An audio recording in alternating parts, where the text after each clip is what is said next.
Hello welcome வணக்கம் நண்பா. Welcome back to channel. Kudumbasthan அப்படின்ற ஒரு தமிழ் மூவியை ரீசெண்டாக தேட்டர்ஸில் ரிலீஸ் பண்ணியிருந்தாங்க. நிறைய பேர் இந்த படம் பர்சனலாக ரொம்ப பிடிச்சிருந்தது.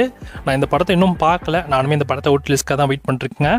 ஸோ இந்த படத்தோட ஓடிடிஸ் பொறுத்த வரைக்கும் ZEE5 தான் கிளைம் பண்ணியிருக்காங்க. ZEE5 இந்த படம் வந்து எப்போ ஸ்ட்ரீம் ஆகுன்ற மாதிரி டேட்டை வந்து ரிவீல் பண்ணியிருக்காங்க. இந்த படத்தை இப்போ வர March 7 அன்னைக்கு தமிழ், தெலுங்கு, மலையாளம், கன்னடான்னு மொத்தமாக 4 லாங்குவேஜ் சேர்த்து ZEE5 ஸ்ட்ரீம் பண்ண போகிறாங்க. யாரெல்லாம் இந்த படத்தை ஓட்டில் பார்க்க வெயிட் பண்ணிட்டு இருக்கீங்களோ, March 7 அன்னைக்கு இந்த படம் உங்களுக்கு ZEE5 ஸ்ட்ரீம் ஆக போது செக் பண்ணி பாருங்க. ஸோ பார்க்கலாம் படம் எப்படி இருக்குன்னு. ஸோ நீங்கள் இந்த படத்தை யாராவது பார்த்துருந்தீங்கன்னா உங்களுக்கு இந்த படம் எந்த அளவுக்கு பிடிச்சிருந்தது அப்படின்றத மறக்காம கமெண்ட்ல கமெண்ட் பண்ணுங்க.